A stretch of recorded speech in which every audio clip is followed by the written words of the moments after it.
And this is quite an informal sort of talk, just about my own memories and autobiography and reflections on anthropology, history and memory.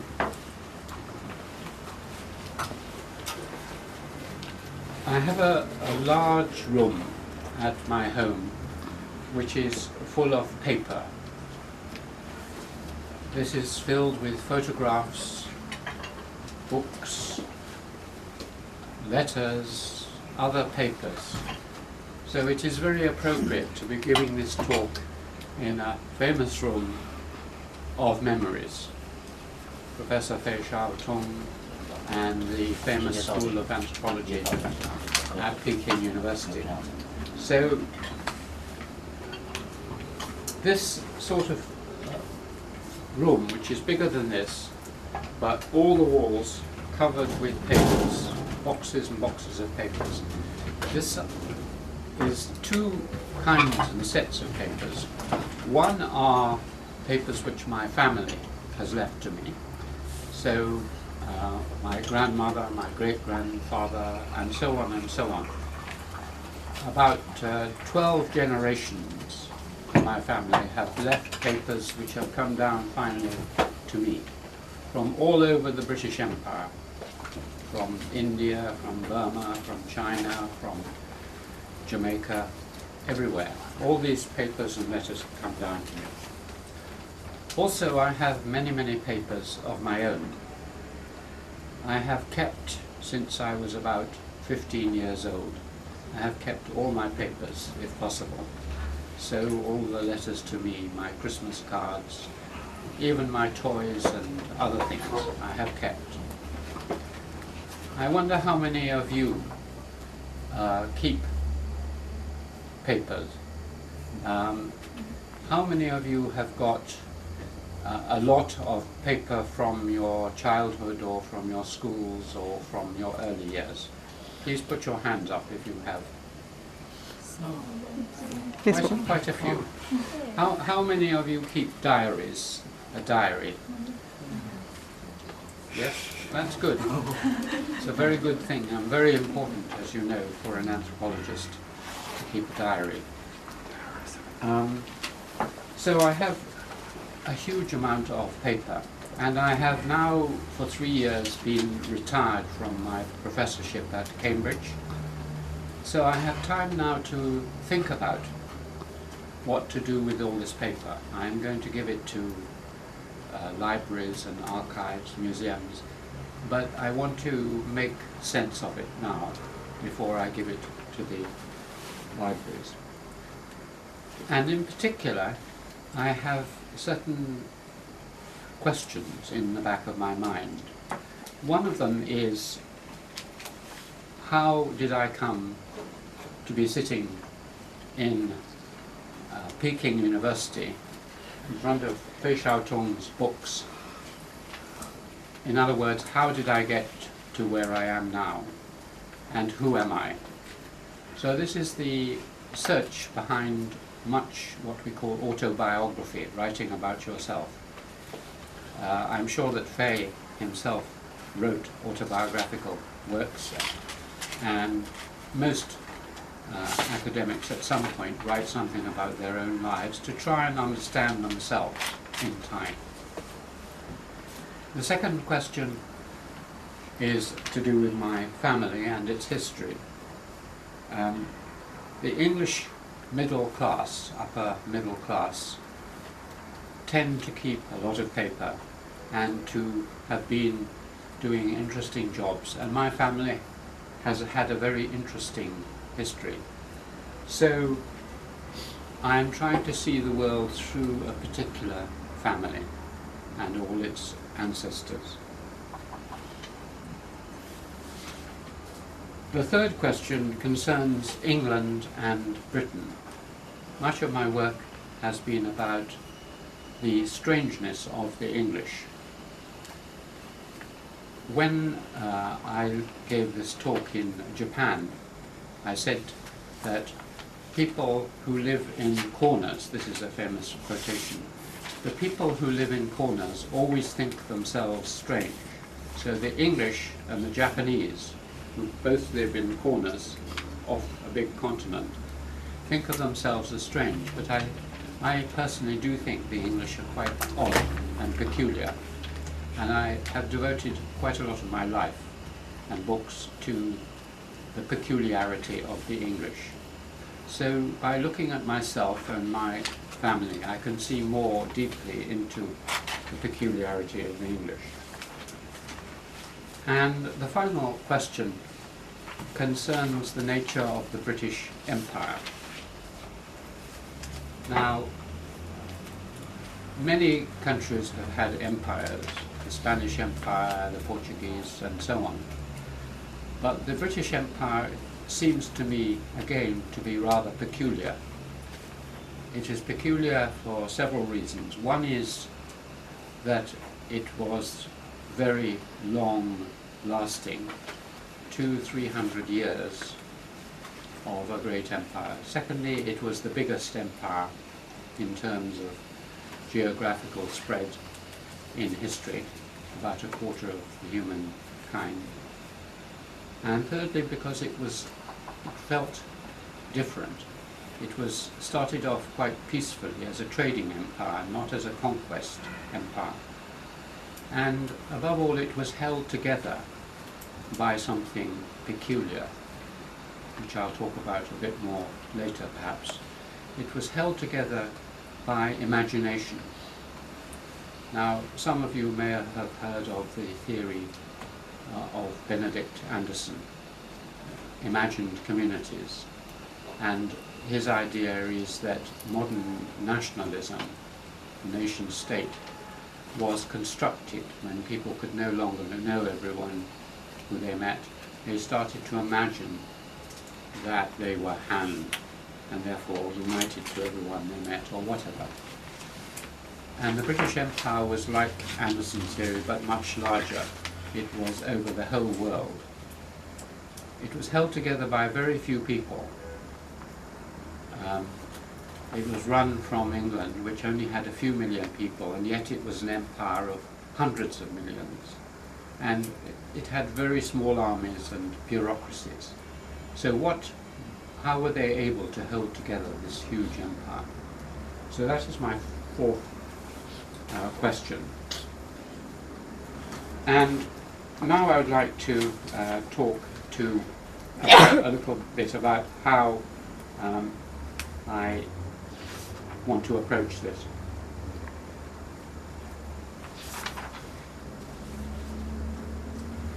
Firstly, I'd like to talk about memory. Now, you may think, as I assume you are all social scientists, are you? Anthropologists, sociologists, or in the social sciences? Is that the case or not? Are some of you physicists or chemists, or am I talking to social scientists? Yeah. Mainly social scientists? Well, even if you're physicists, as I know one of you is, and one was, the importance of memory in your work is probably much greater than you realize. We are taught when we do our training to be students of anthropology or sociology or the social sciences, that what we deal with are facts. That what we do is we go off to Shangri-La or wherever we go, and we gather together facts, and then we organize the facts and write our PhD or thesis. This is an idea of the social sciences which we call very positivistic.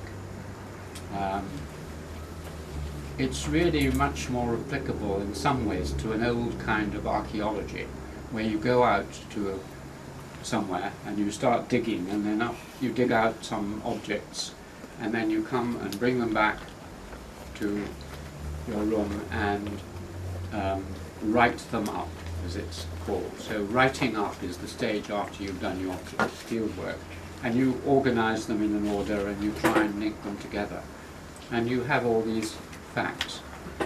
Actually, although you do that, much more important probably is memory. Because what you do as an anthropologist or a historian is to have the experience, go out, do your field work, participant observation, and then you come back away from the field or away from the library, and then you use your memory. You are no longer there. You are reliving your experience a second time. So the field work is done in the mind, a second field work in the mind. And this is true of all kinds of work. I think it's even true of great physicists, Einstein and others. They don't actually write their work and do their work sitting in front of an experiment.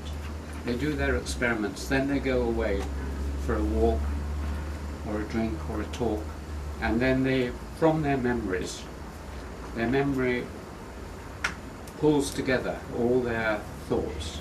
And great historians also work like that, from memory. So memory is terribly important. The trouble is that our memories are very bad, at least my memory is very bad. How, it would be very interesting, I talked to the Japanese students about this, to see how much they could remember clearly about their earlier lives. Now most of you are about 20 or 25 years old. How many of you can remember quite strongly when you were about 10, 11 years old? In other words, if I asked you to write down your memories of when you were 10 or 11, would you be able to fill a book with it, or just a chapter with it, or just a few pages, do you think? Who could fill a book with their memories of when they were 10, 11, 12? How many could fill a chapter? Okay, a few. And most of you were like me. When I sat down to write my memories of when I was 11 or 12, I could write 20 pages, something like that, just a chapter. What happens as we get older is that we remember certain things very, very strongly, usually painful events or nice events. Everything else is just a blur. And also the memories are fragmented. There's a little memory here, little memory there, but you can't tell which came before the other, or how they were linked, or what was happening in between. So I will just give you one description of this process, or perhaps two quickly.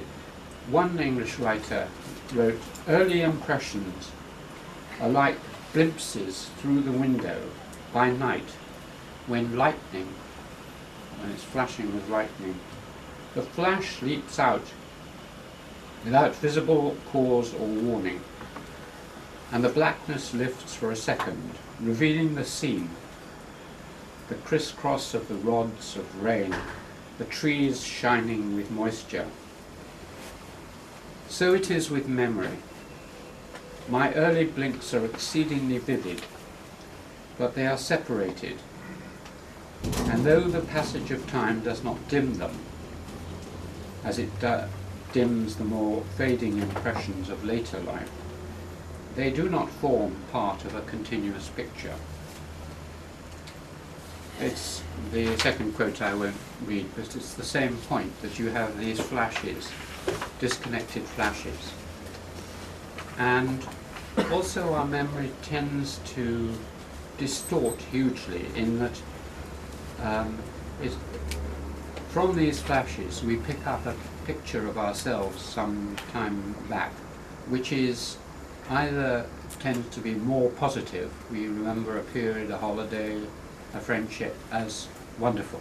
I remember my time at Oxford as an undergraduate, as just one long golden summer afternoon on a punt with my girlfriend. But when I came to read all my papers and write my book on my time at Oxford, I found that there were other things as well as golden summer afternoons with my girlfriend, like a huge amount of work, stress, worry, anxiety, frustration, etc. On the other hand, when I remembered my years between about 6 and 13, those 6 years, I remember them as very sad, and I was very miserable, and I never smiled, and I was unhappy because my parents were in India. I was born and brought up in India and sent home to England when I was 5. And I remember them as lonely years of separation from my parents, of being frightened in my schools. I went to English boarding schools. When I came to read the letters and accounts which I had kept, I found this wasn't true. I was much happier than I had remembered, according to the letters and other materials. So how does one overcome the problems of memory? Well, just briefly, there are two approaches. One is the one which you will use, which is when you do your anthropological and sociological fieldwork, you will collect lots of paper, diaries, letters to other people, maybe, or emails nowadays. Your Facebook will no doubt be full of useful photographs and memories, and photographs, and film maybe.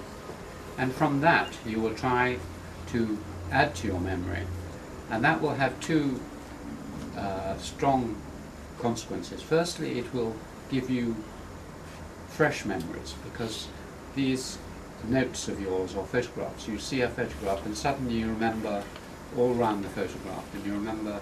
It's a strange experience with photograph and film, that you can remember not only what you've photographed, but that moment with who was standing beside you and behind you and so on.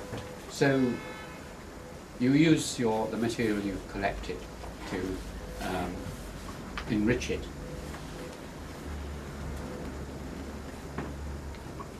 Another problem is how unique is one's own memory. How much has one distorted it and seen things in a peculiar way, partly because of your own character, partly because of the effects of memory. And when I started writing my autobiography of my family, I was worried that what I was remembering of my early life, which I decided to start with the period between the ages, as I say, of 6 and 12, that this was going to be, I was misremembering, that I'd got it all wrong. Fortunately, very fortunately, just as I was starting this process and had written a first rough draft, I met another little boy who had been to my school with me.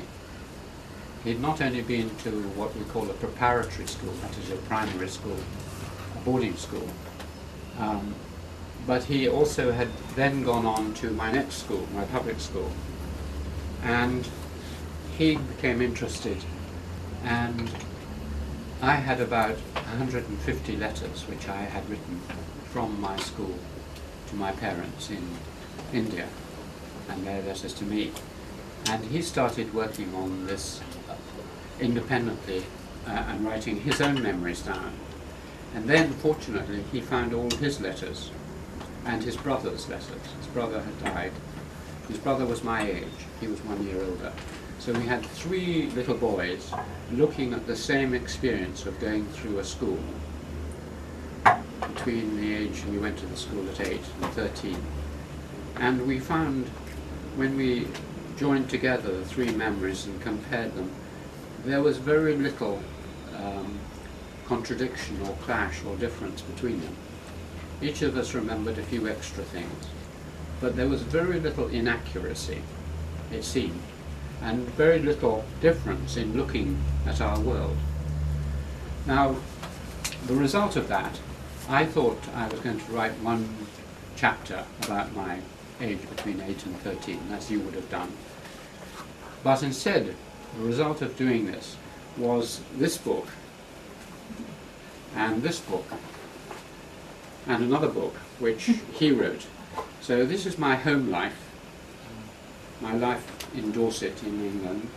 This is our joint school life, and he wrote another book like that. So we have over 1,200 pages about just 6 years of our lives. And I'll pass it round, you can have a look. The back you'll see all the I like to publish the evidence on which a book is based. So at the back are all the photographs and some of the letters and some of my drawings from my school essays. And the school reports were kept, and letters with drawings in them, and all the early letters, and all the school photos. So I'll pass it round and you can glance at it as you go along. And the other one, as I say, is about my home life. And there you see I kept all my toys. So I probably will give all my toys to, I'm afraid, to Tsinghua University. But maybe you will get one or two tiger's teeth over there, if you especially would like something to put over there. But these are all my school toys, which I still keep. And then my drawings and my letters home and so on and so on. So these are the sources for home life there. So, moving on to the problems which this kind of work creates. The first one is, and I'll go quite quickly through these. The first concerns what anthropologists after Clifford Geertz have sometimes called thick and thin description. Do any of you know these terms, thick and thin description? You do. Basically, anthropology's great strength is in giving a detailed micro account of a world different from ours. Professor Wang Ming Ming's excellent book on a southern city is full of detail, as are the works of great anthropologists. If you read the great generation of anthropologists, British structural functional anthropologists, their books on Africa or India or whatever are full of very detailed descriptions of rituals, of kinship systems, and the importance is that detail, the thick description.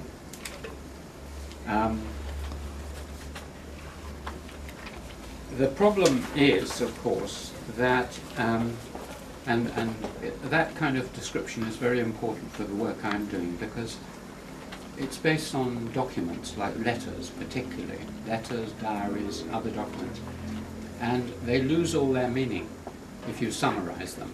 If you just give, say, and then there was a letter which talked about being sad at school, that means nothing. You have to give the letter, you have to quote a serious amount of original materials. But as any of you who've done a PhD or are doing a PhD know, after a while, when you read these, the reader, unless they're very sympathetic and got a lot of time and interest, can get very bored with reading this. Xiao Xiao is nodding her head strongly. This is a problem that she and others have faced. So how do you somehow produce enough of the detail but not too much? Well, there are several problems coming from that. One is how you publish, make this material available. And here the problem is that if, as I hope some of you will, when you've written your thesis, you want to publish it, if you try and publish it in a hardback book like these, nowadays,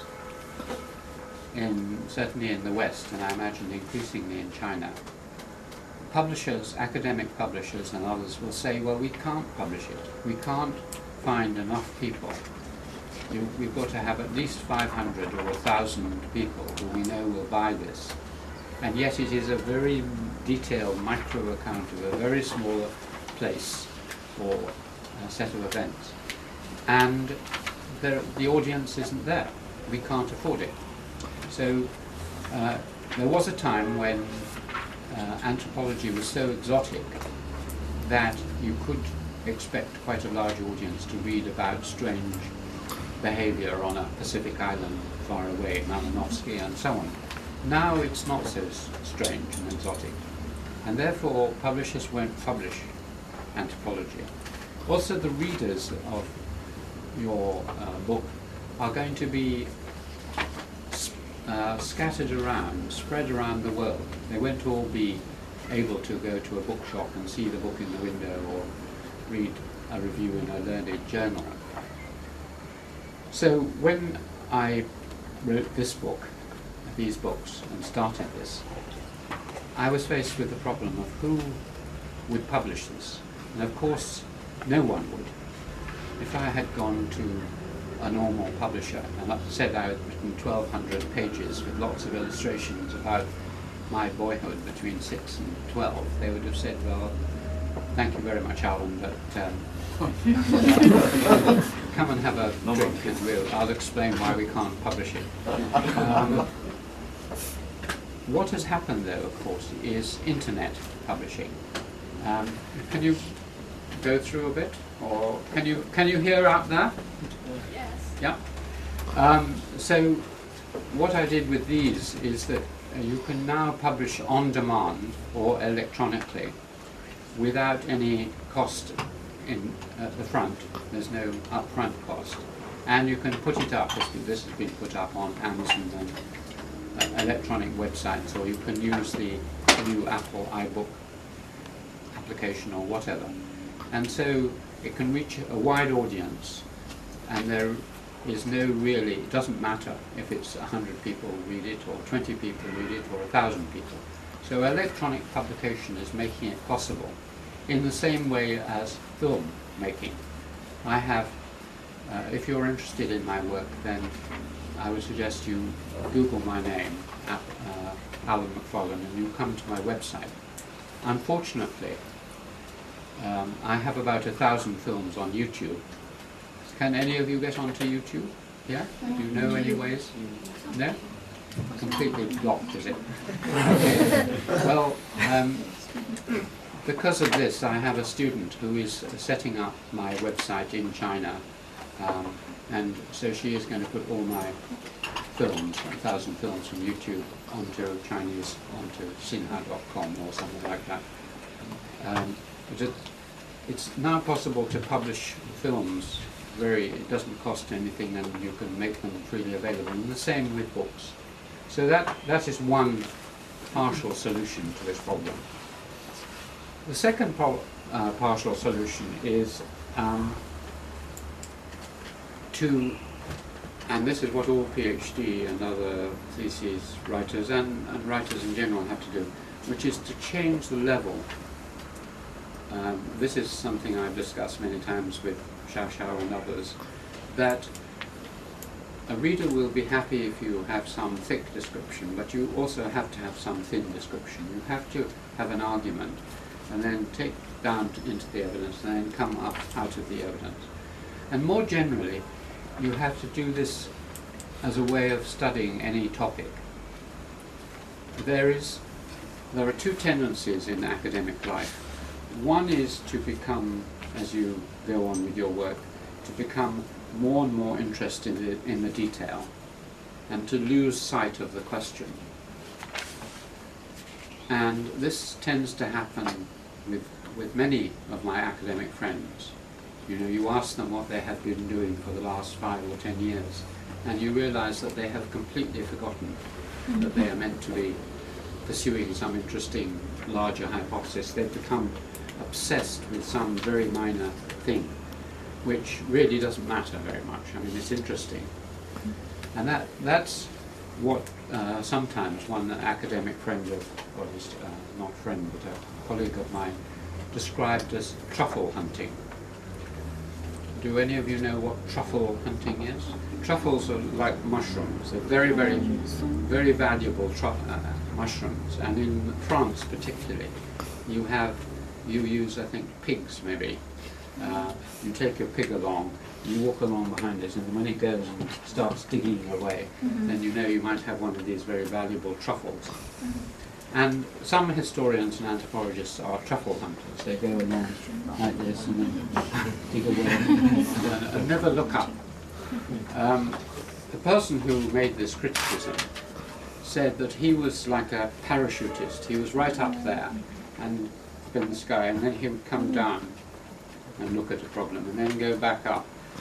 And the great French social historian Marc Bloch said that this is what historians must do. They mustn't fall into the trap of becoming just in love with the micro, the detailed truffles. But equally dangerous is to become just so general, so vague, and a number of historians and some social scientists become like that, particularly if they are on television. Some of the television academics, they get further and further and further away, and they start just generalizing without any basis of evidence. Now, the danger of truffle hunting or getting lost in the detail is one that is particularly dangerous for people like myself who have retired, because when you are teaching, when you are lecturing, when you have younger people like yourselves, then you constantly have to deal with larger questions. They wouldn't be interested in the detailed stuff you're doing. So you have to make your questions broader and lecture and explain to a wider audience. But when you retire, you don't have that obligation. So it is a great pleasure and privilege to have a chance to talk to younger people and to have your views and feedback and to give lectures. That's very important. But of course the internet now has also changed the situation, because I now work collaboratively with people in all different parts of the world, and so you are kept in contact with wider questions in that way.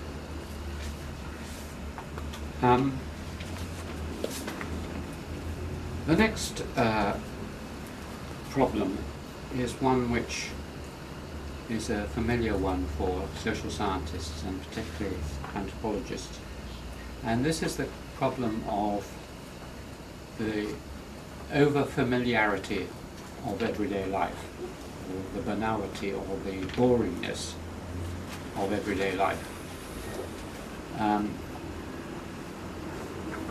It seems appropriate in this setting to quote Confucius, it would not have been a fish that discovered water, or a bird that discovered air. You know this quotation? It would not have been a fish that discovered water, or a bird that discovered air. Probably not immediately. 就是他说，孔子说过，不是，意思是不是鱼，应该不是鱼发现了空气，也不是鸟鱼发现了水，也不是鸟发现了空气。原文是怎么说的？不能记得，就是因为它太熟悉了。Okay. So basically, if it's all around us, we cannot see it. So when you are writing about your own experience and your own childhood, or when how many of you hope to or are working on subjects within China? In other words, how many of you are intending to go outside Han, China?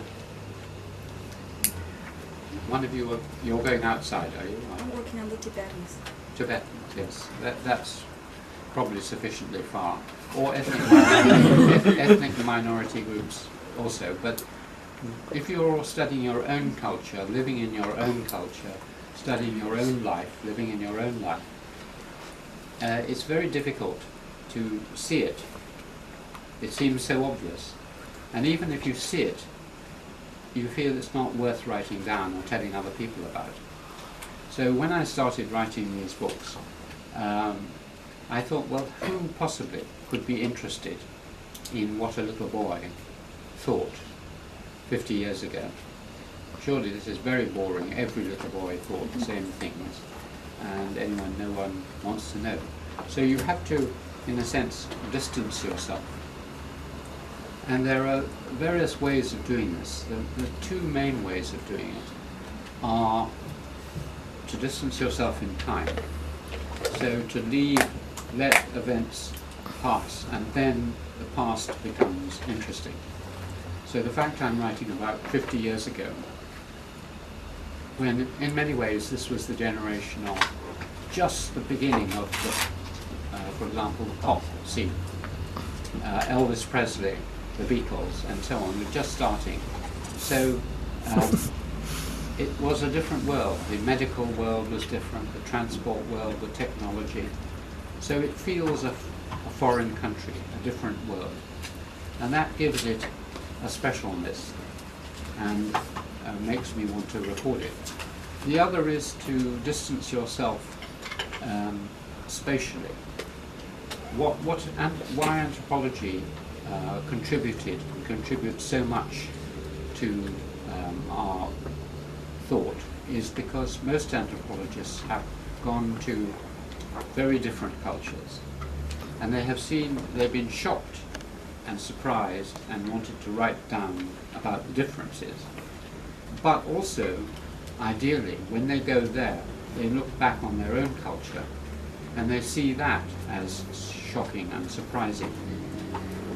Now, I worked first in England, and I couldn't really see England because I was in England and I'd been educated there.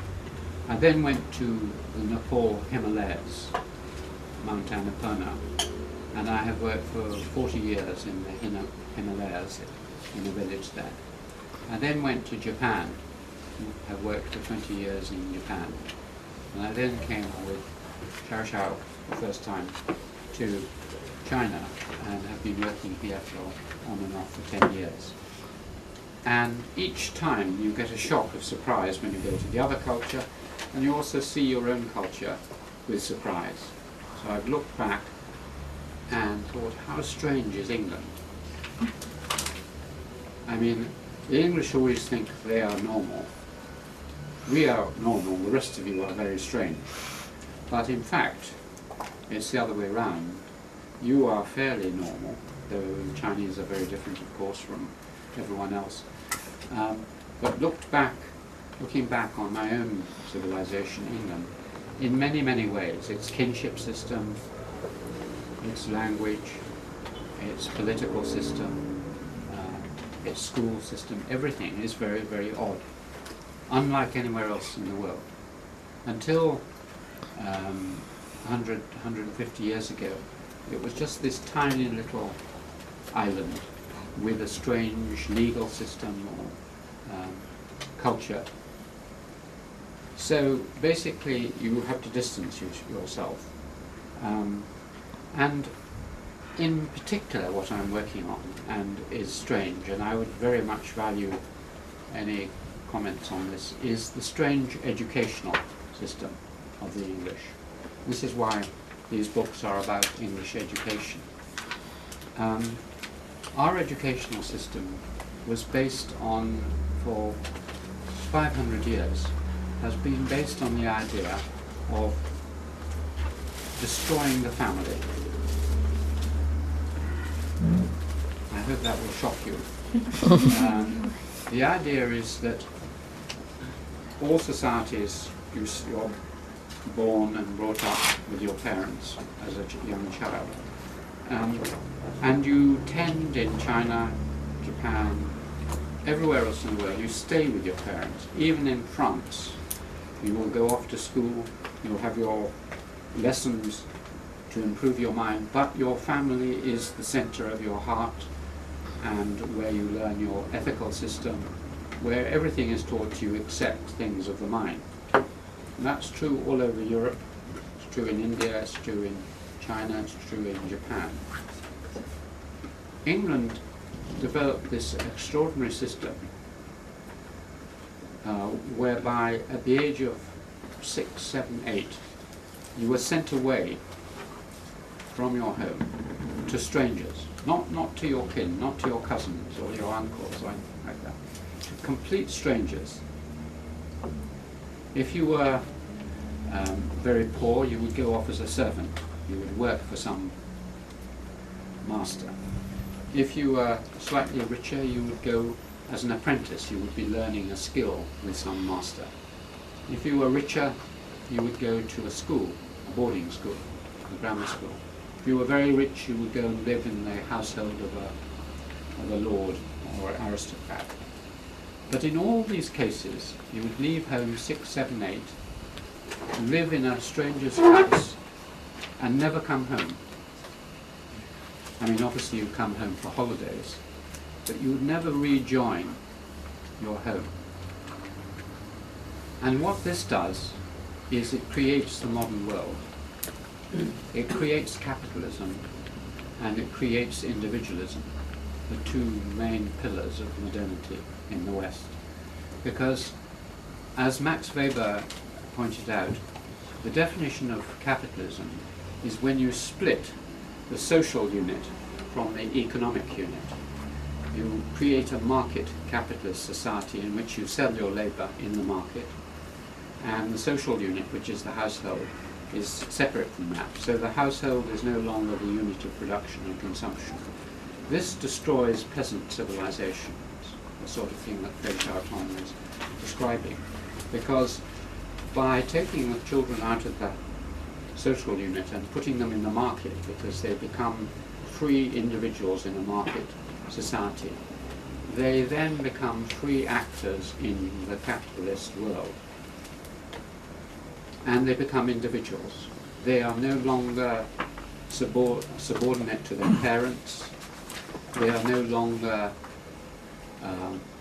entitled to all that their parents have.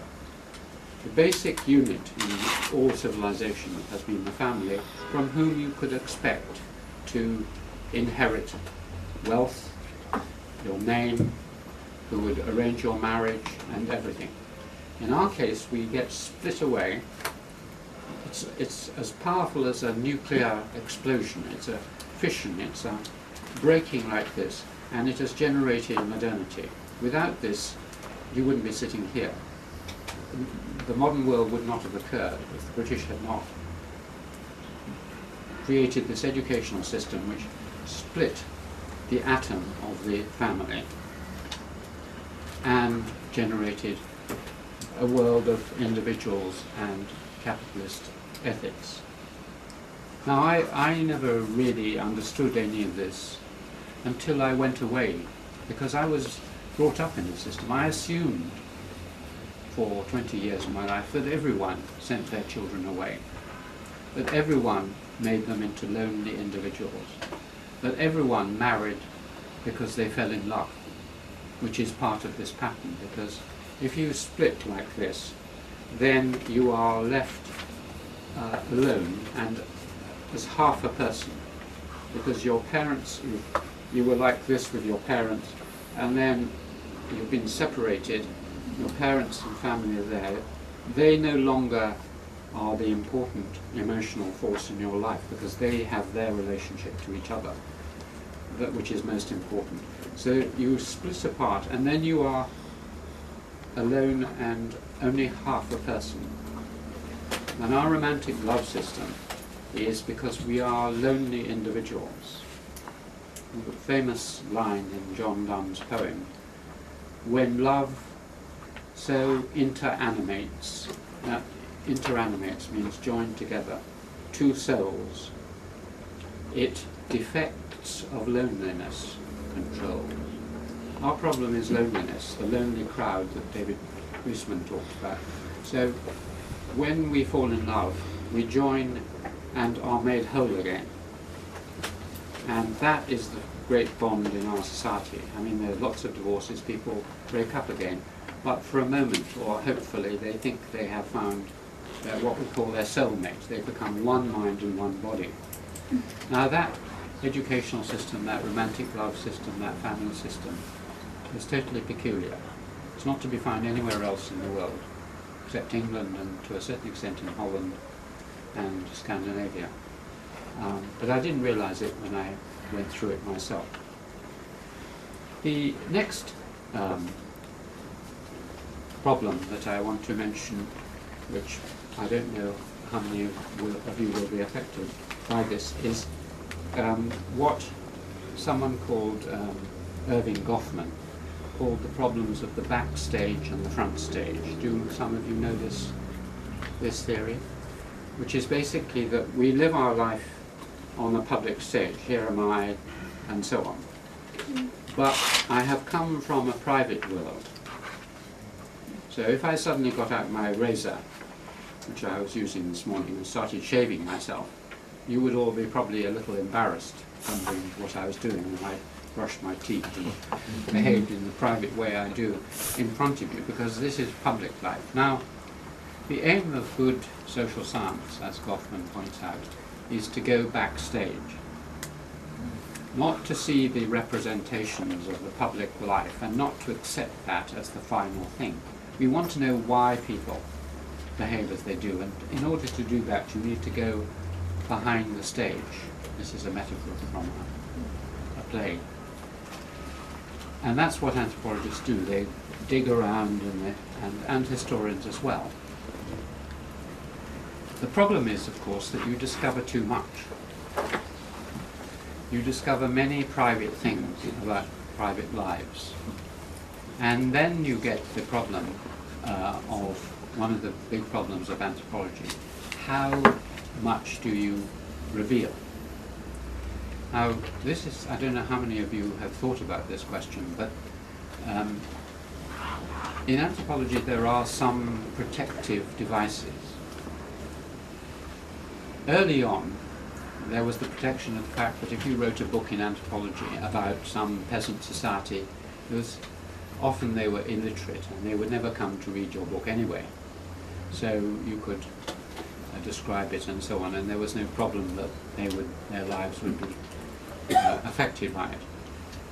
More recently, most societies may get hold of your book, but the anthropologist has two advantages. One is that they write their account, so they can decide which bits they want to include or leave out, where they summarize just someone's arguments without giving any indication of who made these arguments. And in extreme cases, they can change the names. You just give another name. The problem with the sort of work that I'm doing with my friend Jamie is that it loses all its meaning if you start leaving out too much. And it loses its meaning if you change all the names. It's meant to be a historical account. But it is just on that point where people who you're describing are still alive and could still be affected. To give you an example, when I started writing my Oxford undergraduate book, I was 18 and I had my first love affair. Fell in love with a girl, and for 6 months we wrote letters to each other. I then had another later after that, and we'd broken up. I had a second love affair which went on for a year. These were really, as I've mentioned with romantic, very intense. This is the first time I and these girls had opened up themselves to another person since childhood. The relationship they'd had with their parents, their mothers and so on had been really unspoken. Now they were putting down onto paper their real true feelings in an intense relationship. And I had something like 200 letters from these two girls, and as I started to work I tried to find them on the internet, and I found both of them. And one of them was very happy that I should do this, and she had a very good memory, and she said that she would be very happy to read anything and comment on it. The other one wrote back saying, she didn't really want to remember all this. You know, she's married, she's got a new life. She didn't want to go back into all that. She may be nervous what her husband might say. But she had kept all my letters carefully, organised them into date, and she sent them to me. So she sent me 92 letters, which I'd written to her. So I had something like 300 letters, very intimate love letters between a man and a woman, or a young man and a young woman. What to do with this? Do I change their names? Do I leave out? I mean, there's nothing awful in them, but you know, they're very open. So that's the sort of problem. But there are other things which one has to decide what one's going to do with. So these are questions which you will probably have to face yourself. The questions of privacy and truth. And the last difficulty is a very general one, which I don't know whether you thought about.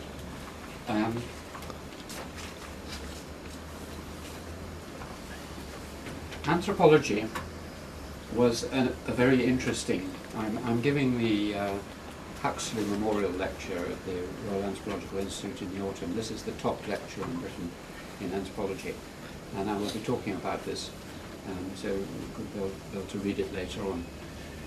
But anthropology was born in a curious period in Britain, and it really was largely, in some ways, a British invention, anthropology. There were some Americans, but about the same time, but Anglo-American invention. And of course, the great Chinese anthropologists were tended to be trained in Britain, and Roman Ming was also trained there. Now, it was born in a strange period, at the height of the imperial expansion of Britain, Victorian England, but also in a society which was by far the most modern, advanced society in the world. The first industrial revolution, the first scientific revolution had occurred there, and you had a new kind of civilization on this earth, a modern society. The anthropologists went from this modern society, which above all had a curious feature to it. And I'll see if I can explain this very quickly. My definition of modernity, and if you're interested in this, I gave 17 lectures at Tsinghua last year, Wangaway lectures, on the invention of the modern world. They're all on my website. You can see them. The films are there, and also the texts. If you go to the fortnightly review, which you'll see easily, I'm publishing them on that, and they're going to be published in Chinese. But basically the theme was what we mean by modernity, what I mean by modernity, is taking Max Weber's idea of the separation of the economic and the social and extending this to the separation of the economic, social, the ideological, and the political. These are the four spheres or areas of our worlds: power, wealth, sentiment, social sentiment, and belief. These are the four things that human beings do, and they are the institutional spheres.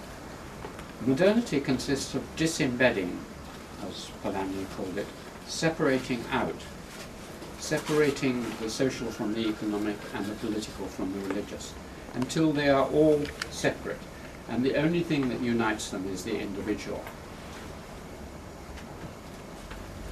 So my wife is now going to change the film. So the modern world consists of separating these, and then a dynamic tension. The West is filled with contradictions and tension between the demands of our families, our God, our state, and our economy. If any of them become too powerful, then the system collapses and we get an absolutist world. But we try to keep them apart, as with our separation of religion and politics, apart as in our separation of politics and law, and apart, so that, just to give you an example, if an English person was selling their house, an economic transaction, and their brother or sister or cousin said, I would like to buy your house. Can I have 25% off? You'd say, sorry, I mean, a house is a house, I have to raise the money. We can't let emotion and sentiment and so on. Or, to take another example, in politics, if you start trying to influence politics with money too directly, we call this corruption. In fact, corruption is often the word that is used when you try and mix things together. If you try and get your children into a good position through family influence, we call that corruption, because you're mixing an economy with the family.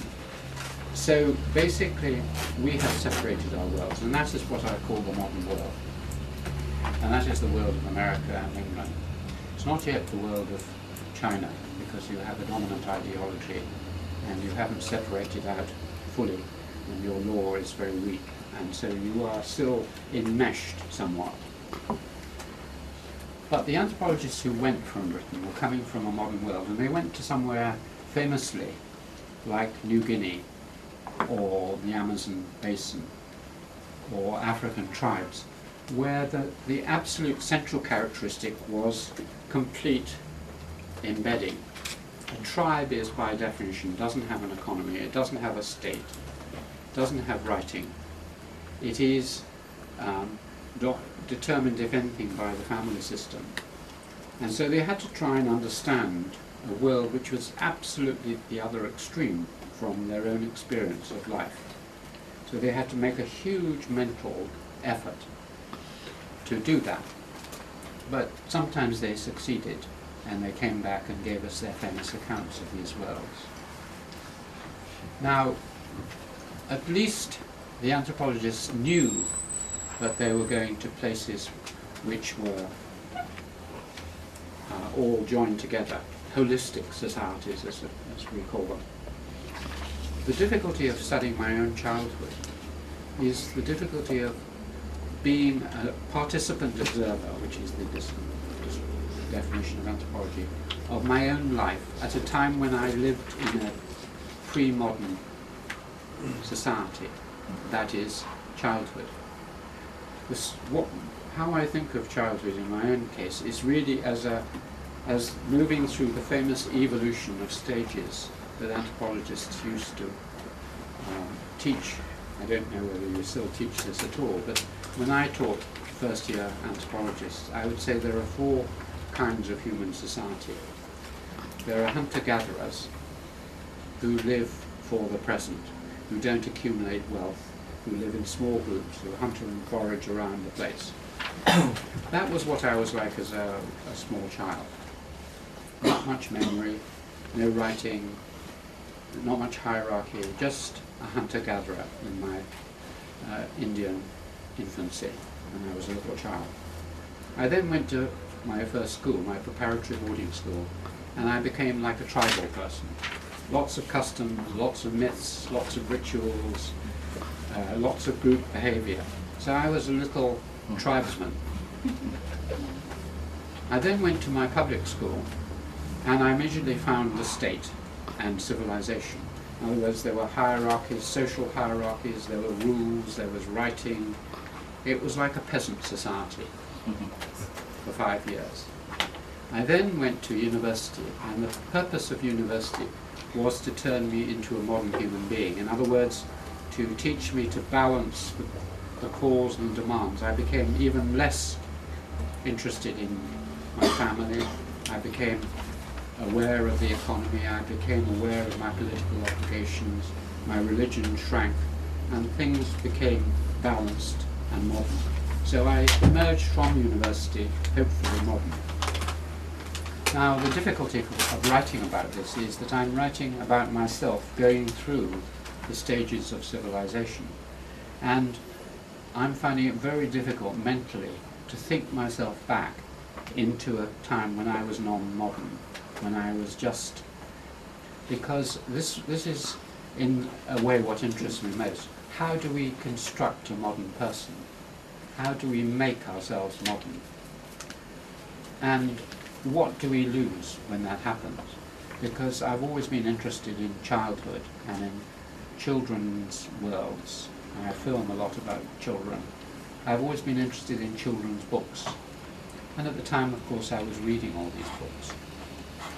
Now, the tragedy of the modern world is this separation, the losing of coherence, the contradictions.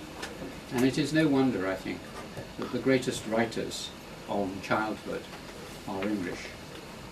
If you think of the great children's writers, at least we tend to think, I mean, there are fairy stories from all countries, but in terms of getting inside childhood worlds as adults, from Lewis Carroll, the Alice books, Pooh Bear, right up to Harry Potter and C.S. Lewis and so on. Nearly all the great children's writers in the world are English or Scottish. And this is because they look back and with wonder and amazement and want to relive, re-enter that world which they have lost. Likewise, the greatest poets of childhood, like William Wordsworth or William Blake, are English, because again they have experienced this pain of this separation and growing up to be modern. So my autobiography, of which you've seen a little bit when I've talked, is an attempt to explain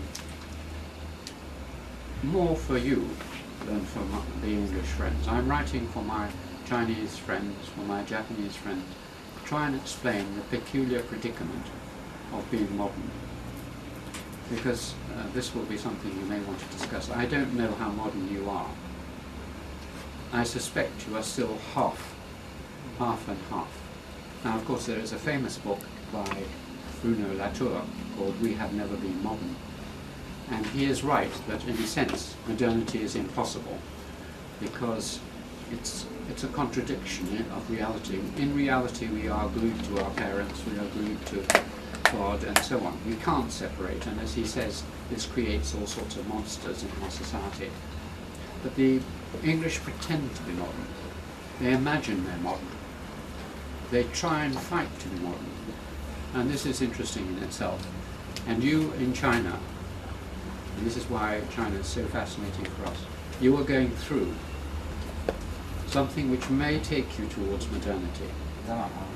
But I suspect not.